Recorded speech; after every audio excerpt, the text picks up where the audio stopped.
우리에게 모국어 성경을 주셨다는 것입니다. 세종대왕이 한글을 안 만들었으면 우리가 어떻게 되는 거예요? 중국의 영향권에 있는 것입니다. 중국의 영향권. 중국의 영향권이에요. 마귀의 영향을 해야 되는 것입니다. 물론 그 당시 다 마귀였지만 강력한 마귀의 지배하게 들어가는 거예요. 역사를 잃어버린 민족. 절대로 우연한 일이 아니라는 것을 알아야 되는 것입니다. 아, 이거는 참 너무 이건 없었어야 되는데 이런 일은. 아니요. 그건 인간이 생각하는 것입니다. 아, 이건 없었으면 더 좋았을걸. 이런 일이 일어나지 말았으면 좋았을걸. 그 일들이 안 일어났으면 하나님은 다른 방법을 취하셨을 거예요. 그러나 여전히 하나님께서는 인간이 원하든 않든 하나님의 역사를 이루어 가시는 것입니다. 하나님의 시간표를 맞추시는 것입니다. 그 하나님은 우리 하나님이에요.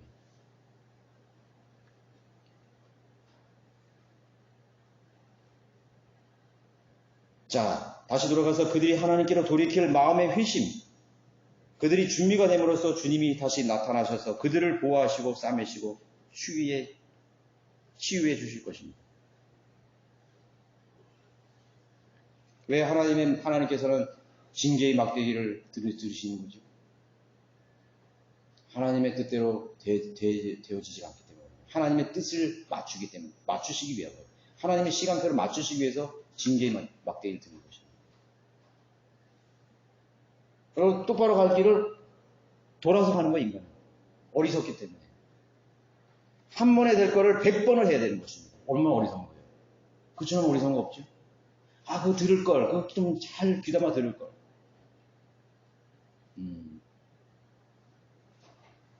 사람은 자기 자신이 얼마나만큼 연약하다는 걸 알아야 돼요. 내부든 외부든 인간은요, 조그마한 일에도 영향을 받는 사람이에요. 그걸 알아야 돼요. 그런데 우리가 영향을 받는 만큼 우리는요, 하나님의 일을 숲으로 만들어 버려요. 그것이 마귀가 우리 인간을 이용하는 거예요. 나약함을 이용하는 거예요. 굉장히 유혹에 약하고 미혹에 약하고 대단히 상처받기 쉬운 인간을 이용하는 거예요. 근데 우리가 그 영향으로부터 강해지기 위해서는 뭐예요? 하나님 말씀을 붙드는 거예요. 마귀도 자신의 종들을 대단히 담대하게 만듭니다. 굉장히 담대하게 만들어요. 인정사정 없이 만드는 것입니다. 우리가 그러한 마귀의 잔인함과 담대함을 이길 수 있는 방법이 뭐예요? 인간의 성정으로는 안 돼요. 절대로 안 됩니다. 무서워서 떨지요. 두려워서 치를 떨지요. 도망가고 싶죠. 다 포기하고 싶죠. 하나님의 말씀 붙드는 거예요. 그것이 믿음입니다. 주님이 다시 오신다. 주님께서 다시 오실 그 길을 위해서 성도들과 교회들과 우리 민족들을 하나님께서 붙들고 계신다. 우리 가족을 붙들고 계신다. 나를 붙들고 계신다. 그 믿음을 가졌던 선배들의 삶이 어땠습니까? 풍지박산이 났어요. 예수 그리스도를 따른다는 것은 탄탄대로가 솔직히 아니에요. 우리는 시각을 좀 넓게 봐야 돼요. 아, 우리가 이런 민주주의 사회, 잠시 잠깐의 라오 기도의 디케아 교회 시대, 이 약간의 평화 시대에 살면서 모두가 그랬을 것이라고 생각하는 것입니다. 그래서 이 지금 세기 말에는 그런 기복신앙이나 번영신앙이 많이 발전했잖아요. 풍요로우니까. 사실은 한 번도 그리스도인들이 풍요롭게 산 적이 없어요. 편리하게 산 적이 없다고요. 발 뻗고 그렇게 산 적이 없어요. 항상 노심초사하면서 그렇게 자신의 신앙을 지켰던 것이 우리 교회예요. 주님이 다시 오신다. 주님이 나를 내 생애를 통해서 하나님이 역사하신다. 그거를 신뢰하는 것입니다. 그렇지 않으면 우리는 하나님의 막대기 안에서 사는 것입니다. 그들에게 주어진 기회들이 몇 번 있었지만 그 기회를 그들은 거절했습니다. 그전에도 그랬지만 선지자를 통해서도 그랬지만 예수께서 지상사의 당시부터 시작해서 예수님이 승천하신 후에 바로 스테판을 세우셔서 공중설교를 하게 해주셨습니다. 민족적인 회심의 기회를 하나님께서 주셨습니다. 역시 스테판을 돌로 쳐 죽임으로써 하나님께서 그들을 보호하시려고 하고 싸매시려고 하고 치유하시려고 하는 그들을 쓰셔서 하나님의 위대한 지상사역을 새롭게 시작하려는 하나님의 계획을 가졌지만 그걸 다 물거품처럼 날려보냈습니다. 붙들지 않았어요. 선지자들의 경고를 붙들지 않았습니다. 예언을 붙들지 않았습니다. 사도 바울 이방인을 위한 사도였지만 역시 유대인들을 위해서 하나님께서 기회를 주신 사역이었어요. 기회를 주셨다니까요. 예수 그리스도를 구주와 주님으로 영접할 수 있는 기회였어요. 이방인들에게도 성령이 임하고 구원받을 수 있고, 하나님은 이 유대인들의 하나님뿐만 아니라 만왕의 왕, 만국의 하나님이라는 사실을 그들에게 보여주기 위해서 사도 바울을 유대인들의 목전에서 보여준 것입니다. 그런데 그것도 뭐예요? 걷어차버렸어요. 바울을 핍박했어요. 그리스도인들을 핍박했습니다. 바울도 혹시 그런 사람들이었죠? 다 날아갔습니다. 그들의 회복을 위해서 쓰임받은 사도라고 할 수 있는데 다 날려버렸습니다. 유대인들의 회심의 조짐이 또 언제 났습니까? 수백 년이 흐른, 1000년 이상이 흐른 1910년 1차 대전을 시작해서 점점 이제 싹트기 시작한 거예요. 안 되겠다. 이제는 도저히 못 견디겠다. 그렇게 해서 1차 대전 당시에 회심의 조짐이 생기기 시작합니다. 2차 대전이 나니까 이게 아니거든요. 그때 결단했었어야 돼요. 2차 대전이 일어나니까 히틀러가 일어나서 게르만 민족을 통해서 유태인들을 다 색출해서 수용소로 보내버렸습니다. 얼마나 많은 유대인들이 씨가 말라버렸습니다. 얼마나 많은 사람들이 죽었어요. 2차 대전이 끝나갈 무렵에 그 회심의 조짐이 이제 행동으로 옮겨지기 시작하는 것입니다. 그것이 중요한 것입니다. 여러분, 행동으로 옮길 때요, 하나님 역사하십니다. 팔레스타인 땅의 귀환이에요. 하나님의 자비하신 가운데 베풀어진 중요한 기회가 그들에게 주어진 것입니다. 어렵고 힘든 그러한 상황 속에서 이제는 정말 결단하고, 여러분들 그 생각을 해보세요. 자신의 할아버지가 살았던 그 땅, 언어, 거기를 떠난다는 게 얼마나 힘든 것입니까? 생각해 보셨어요? 그리고 그 가야 할 땅이 무슨 땅이에요? 뭐 다 인프라가 갖춰있고, 무슨 집이 마련되어 있고, 그런 땅이 아니에요. 허벌판이에요. 프란폭이 없는 팔레스타인 땅 알잖아요. 모슬림에게 짓밟히고, 그 피로 적셔진 그 땅을 가야 되는 거예요. 누가 가겠어요, 거기? 그러나 하나님께서 그 막대기를 통해서 하나님께서 알게 한 것이에요. 사실 너무 늦었죠.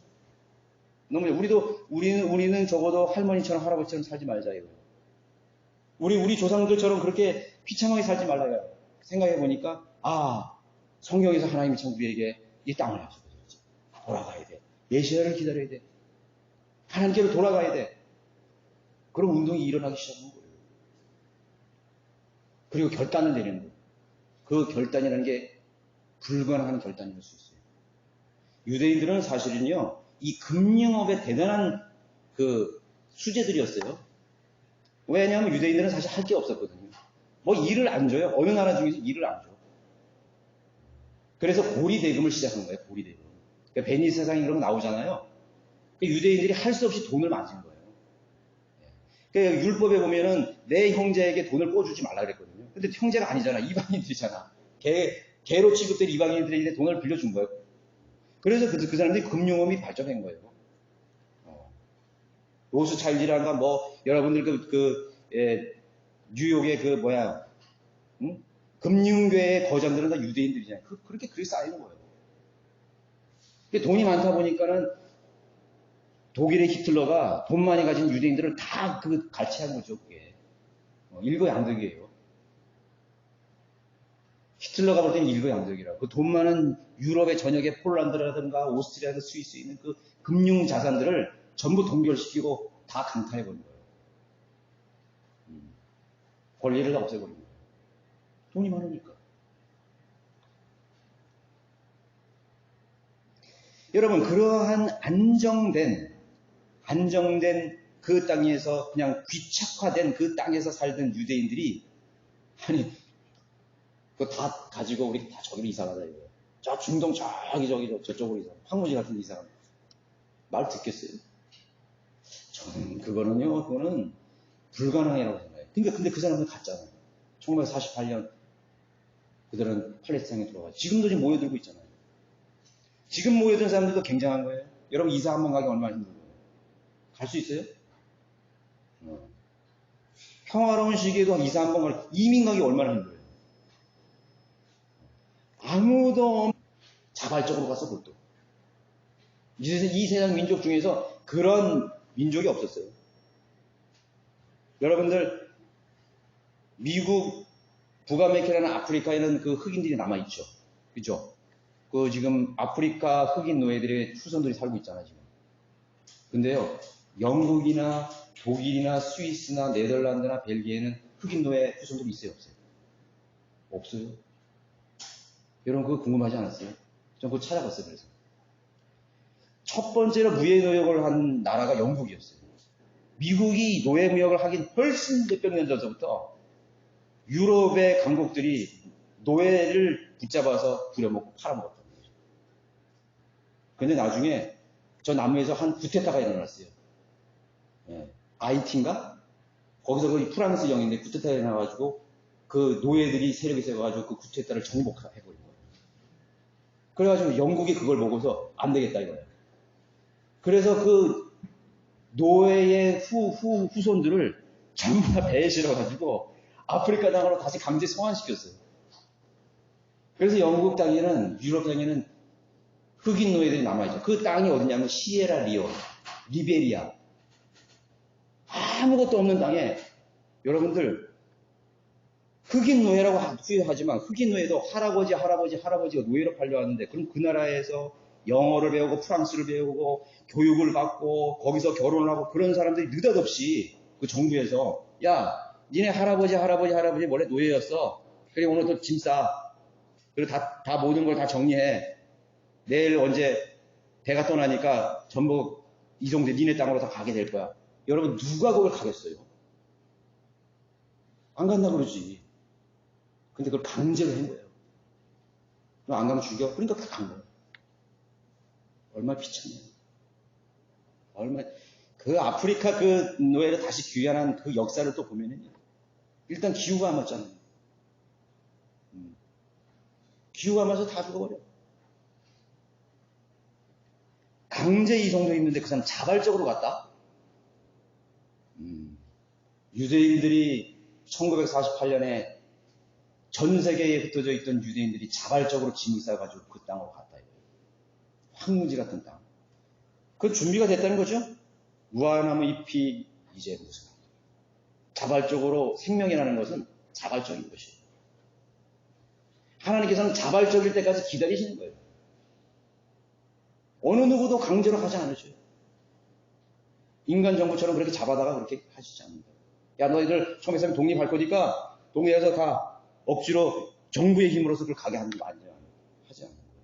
그렇게 핍박을 당해요. 자, 우리의 마음이 준비된 것이 얼마나 중요한 것입니까? 중요한 기회죠. 그리고 그들 1941년에 얼마나 많은 그리스도인들이 그 이스라엘 땅에 들어가서 복음을 전했습니다. 많은 사람들이 그리스도인이 되었어요. 자, 우리가 이런 유대인들의 마음의 상태를 통해서 알고 있어야 할 중대한 사항은 마음의 변화라는 것이 그리고 실천과 순종이라는 것입니다. 순종과 신경. 그 실천과 순종을 통해서 역시 하나님께서는 주변의 환경들을 변화시켜가는 거예요. 중동 지역, 유럽의 국가들, 북아프리카, 더 나아가 아시아, 북미, 남미 대륙의 역사를 판도를 완전히 하나님께서 뒤집어 놓는 것입니다. 그게 역사예요. 여러분 가정이요 순종할 때요 어마무시한 일이 벌어지는 거예요. 하나님이 손이 개입을 하기 시작합니다. 근데 순종을 안 하기 때문에 마음은 있어. 준비 있어. 근데 순종 안 하기는 안 돼요. 그리고 그 주님의 역사를 믿어야 되는 거예요. 반드시 주님을 하신다 이거예요. 여러분 하나님이 나와 함께 한다는 이 사실이 얼마나 충격적인 일인지 아세요? 임마누엘이라는 사실이 얼마나 충격적인 거 아세요? 여러분의 마음에 하나님 말씀이 간다는 건 언약계가 가고 법계가 간다는 얘기. 하나님에 대한 태도와 마음의 상태, 역사의 상황을 결정짓는 것처럼 여러분 개개인과 여러분 가정과 여러분의 우리 교회의 믿음의 역사도 마찬가지인 것입니다. 이틀 후에 그가 우리를 살리신다고 말씀하고 있죠. 이틀 후에. 이틀 후라는 하루가 천년이라는 원칙에 따라서 2000년 후를 말하는 것입니다. 2000년의 교회 시대. 아직 멀었어. 이 당시로 보면 멀은 것입니다. 2000년 기간은 교회 시대나 유대인들의 징계의 기간이었습니다. 교회의 시대를 은혜의 시대를 부른다. 그러나 그 은혜라는 것은 믿음으로만 거듭날 수 있는 기회의 시간만을 의미하는 것입니다. 사실은 2000년 기간은 암흑기 천년명을 포함해서 냉전시대, 모슬렘의 확장, 자유주의 사상, 인본주의, 르네상스 그런 시대로 세워진 2000년에 불과했습니다. 교회 성도들에게 결코 쉽지 않은 그런 시대였다는 거 알아요. 그러니까 무슨 교리가 나오는지 알지? 역사적 전천년주의라는 게 나와요. 아, 교회 시대도 환란을 통과하는 시대야. 우리니까 지금 그런 말 안 하는 거죠.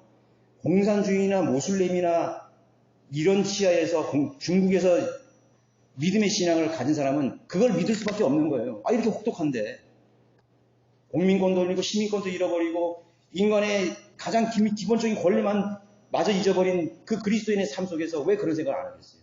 아, 지금도 저 그리스도인에서 마찬가지죠. 그렇게 생각할 수 있겠죠. 그런 배경이 있습니다. 교회 역사 내부적으로는 배교의 시대가 되고 이어지고 있습니다.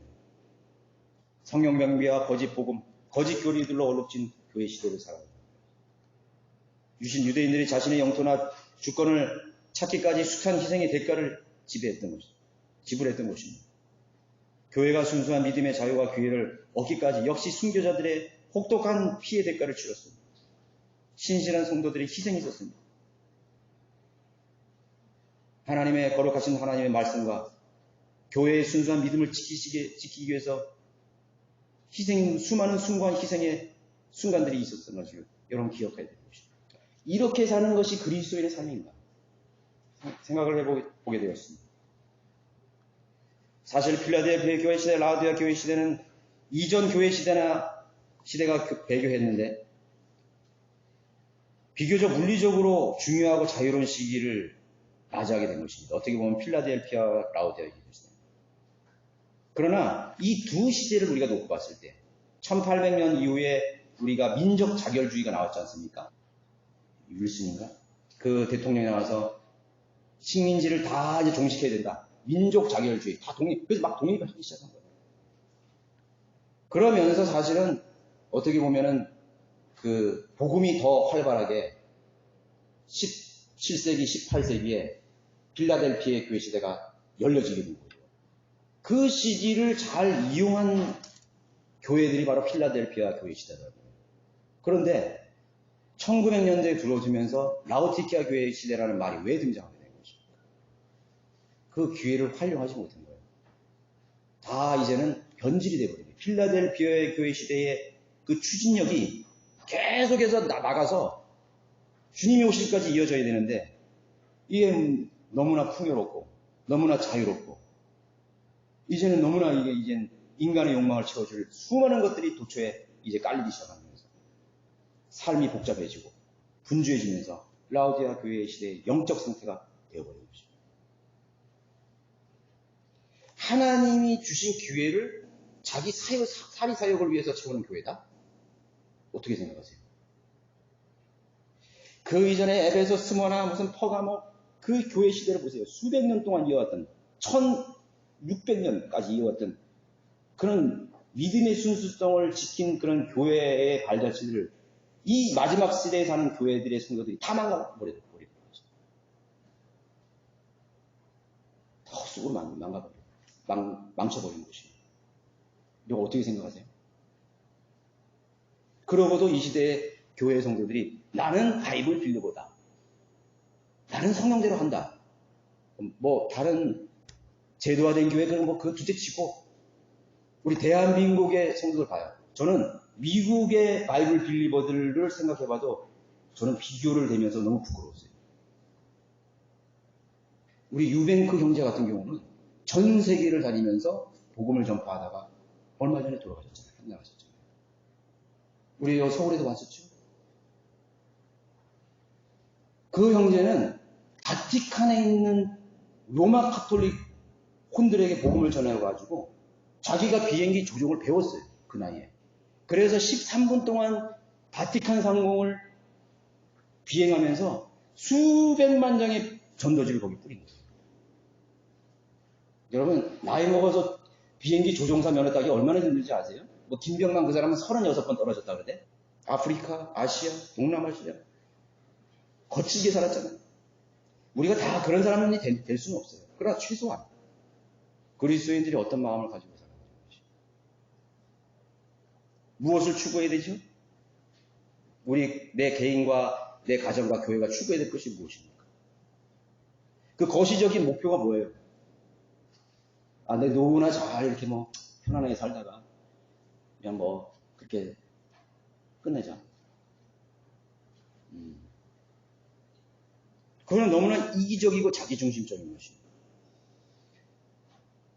우리가 진리를 발견하고 또 우리의 믿음의 선배들이 어떻게 살았는지 알면은 그런 생각을 가질 수가 없죠. 그런 생각을 가질 수 없습니다. 지금도 세계 도처에 나간 바이블 빌려보의 선교사들은 우리나라의 선교사는 딱 한 명도 없어. 넥팝이 지금 전 세계를 뻗어나가고 있는데 K문화가 지금 온 세계를 뒤덮고 있는데 문화식민지. 식민지 시절에 제국들이 전 세계를 해양의 대국으로 갔을 때 선교사들이 뒤따라갔더라고요. 미국 문화가 세계를 주도했을 때 미국이 그리스도인이 가만히 앉아있질 않았어요. 그 사람들은. 그 기회를 놓치지 않았어요. 나갔어요. 영국이 해가 지지 않는 나라가 되었을 때 영국의 그리스도인들은 그 기회를 절대로 놓치지 않았어요. 따라갔어요. 독일도 마찬가지고 늦은 이에 후회하면 아무 소용이 없는 것입니다. 하나님께서 막대기를 이제 대실 시간이 되면 우리는 끝나는 것입니다. 기회를 잊어버리면 안 돼요. 여러분의 가정도 그렇고 개인도 그렇습니다. 그리스도인의 마음의 상태란 재림을 준비하는 마음의 상태를 말하는데 뭐 제가 성경을 다 지금 시간이 되어서 읽어보진 않았습니다. 데살로니가서 3장 13절에 시간이 되면 주님은 다시 오실 것입니다.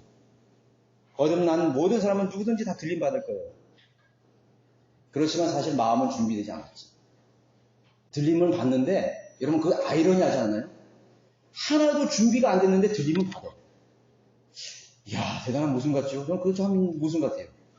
그러나 그건 하나님의 약속이니까 구원의 영원한 보장을 좀 믿습니까?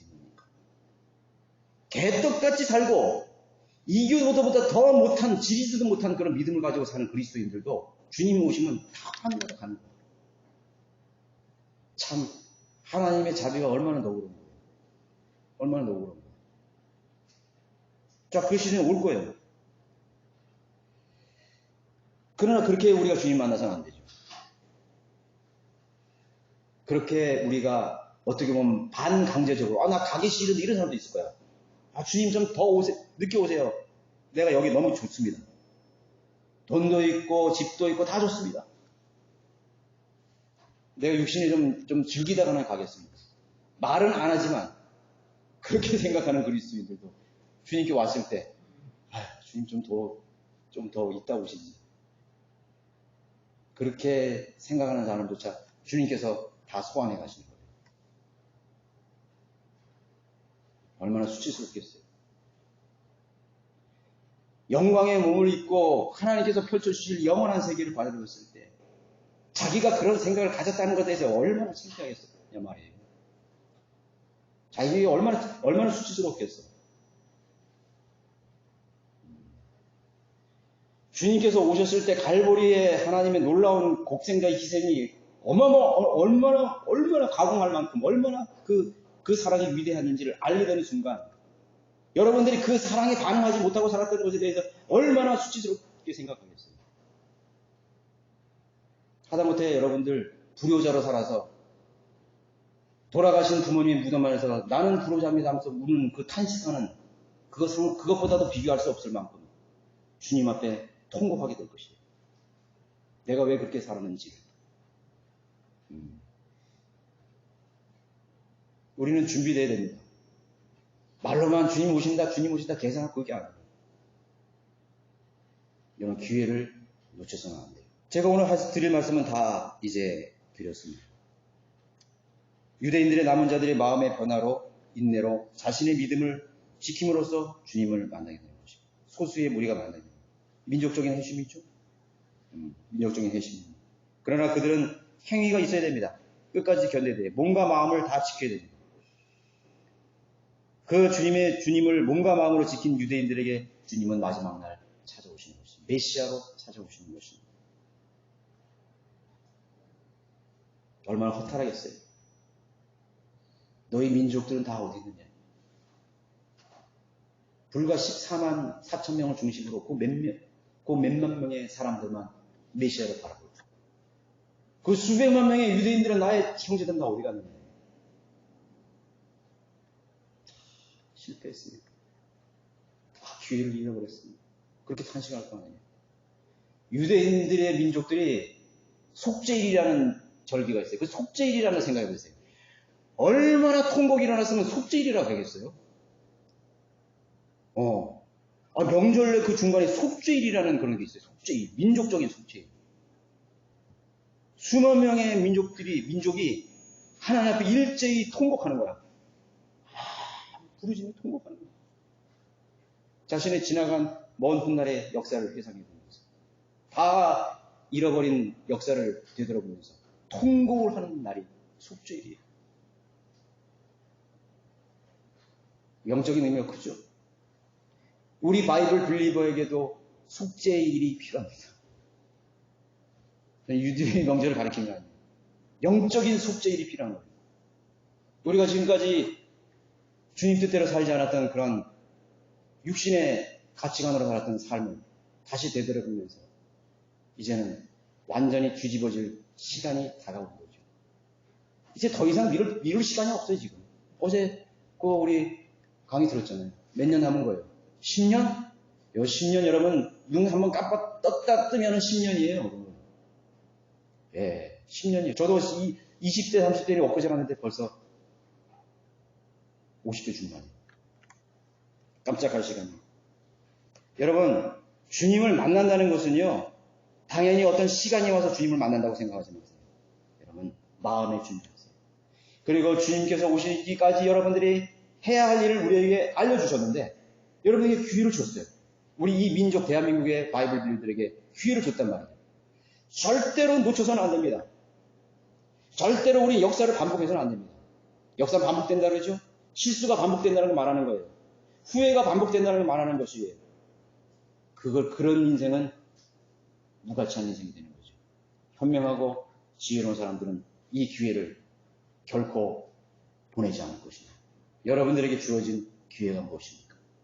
여러분 언제라도 주님 앞에 가셔서 진지하게 기도하시고 무릎 꿇고 골방에 들어가셔서 물으십시오. 내가 해야 될 무엇입니까? 그러면 주님께서 자상하게 여러분들에게 알려주시고 들려주실 것입니다. 우리 그 기회를 놓치지 맙시다. 네. 모두 일어나셔서 400